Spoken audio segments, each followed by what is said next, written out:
तो आज का टॉपिक है टिटनस। आज हम डिस्कस करेंगे कि टिटनस क्या होता है।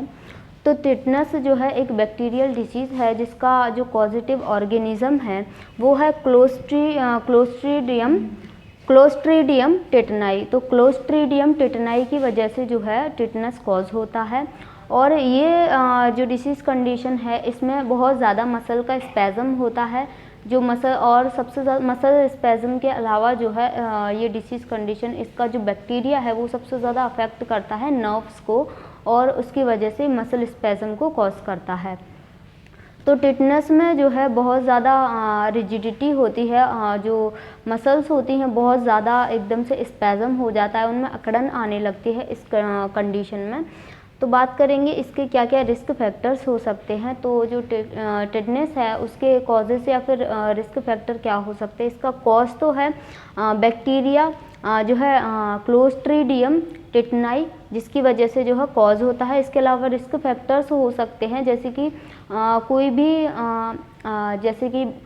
कोई बेकार जंग लगी, जैसे कि लोहे की चीज़ पड़ी हुई है या फिर अनदर कोई चीज़ पड़ी हुई है जो कि बहुत टाइम से वहाँ कहीं भी जगह पर पड़ी हुई है, कोई चीज़ वो इन्फेक्टेड है, तो उसके लगने की वजह से, इंजरी होने की वजह से किसी भी चीज़ से ये जो है डिसीज़ कंडीशन कॉज हो सकती है। बिकॉज़ कहीं पर भी मिट्टी में या फिर खुले में कहीं भी ये जो बैक्टीरिया है वो बैक्टीरिया जो है प्रेजेंट होता है सॉइल में।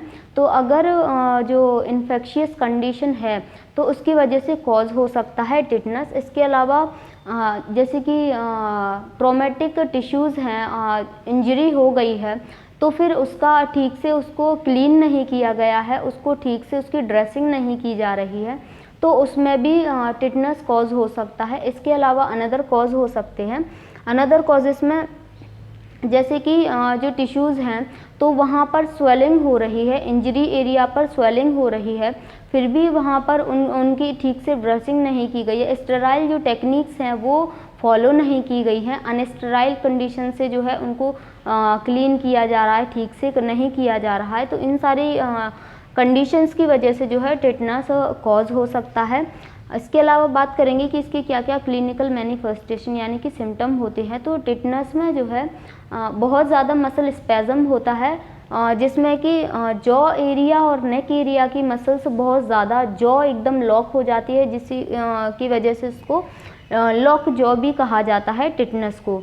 तो लॉक जॉ में जो जॉ एरिया है वो एकदम से लॉक हो जाता है, बहुत ज़्यादा स्पैज़म हो जाता है मसल्स का। इसके अलावा जो नेक एरिया है वहाँ स्पैज़म हो जाता है, नकल रिजिडिटी होती है, जिसकी वजह से जो है पर्सन जो गर्दन है वो मूव करने में, नेक को मूव करने में उनको बहुत ज़्यादा डिफ़िकल्टी होती है।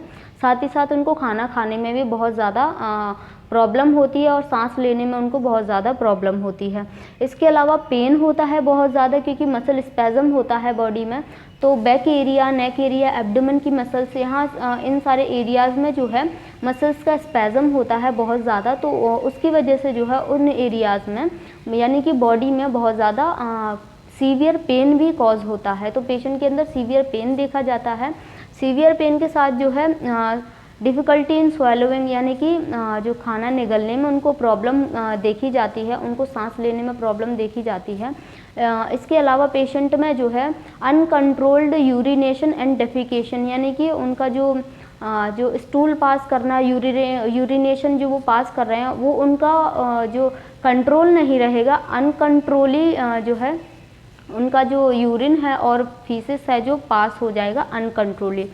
तो इसके अलावा उनमें सिम्टम्स जो दिखाई देते हैं बहुत ज़्यादा डायफेरेसिस यानी कि एक्सेसिव स्वेटिंग उनमें होती है, हाई फीवर रहता है, उनमें हाई ग्रेड फीवर देखा जाता है और हाई बीपी देखा जाता है उन पेशेंट के अंदर, बिकॉज ऑफ मसल कॉन्स्ट्रक्शन, और मसल कॉन्ट्रैक्शन होगा तो पेन भी कॉज होता है। तो ये सारे सिम्टम हैं पेशेंट के अंदर। इसके साथ साथ इरिटेबिलिटी देखी जाती है, उनको बहुत ज़्यादा जो है इरिटेशन होती है, बहुत ज़्यादा चिड़चिड़ापन इस कंडीशन में जो है पेशेंट के अंदर देखा जाता है। इसके अंदर बात करेंगे कि इसका क्या क्या डायग्नोसिस कर सकते हैं। तो टिटनस में जो डायग्नोसिस है, सबसे पहले हिस्ट्री टेकिंग फिजिकल एग्जामिनेशन करेंगे कि कहाँ कहाँ का एरिया जो है अफेक्ट हो रहा है। नेक एरिया, एब्डोमेन का एरिया, बैक एरिया, क्योंकि जब जो बैक एरिया और एब्डोमेन का एरिया है वहाँ पर जो मसल का स्पैज़म होता है तो जो मसल्स हैं वहाँ पर पीछे की तरफ मुड़ने लगती हैं, जिनकी वजह से उनको जो है इनडाइजेशन की प्रॉब्लम भी उनमें देखी जाती है और उनका जो खाना है वो ठीक से उनका डाइजेस्ट भी नहीं होता है और उनमें एनोरेक्सिया की कंडीशन देखी जाती है।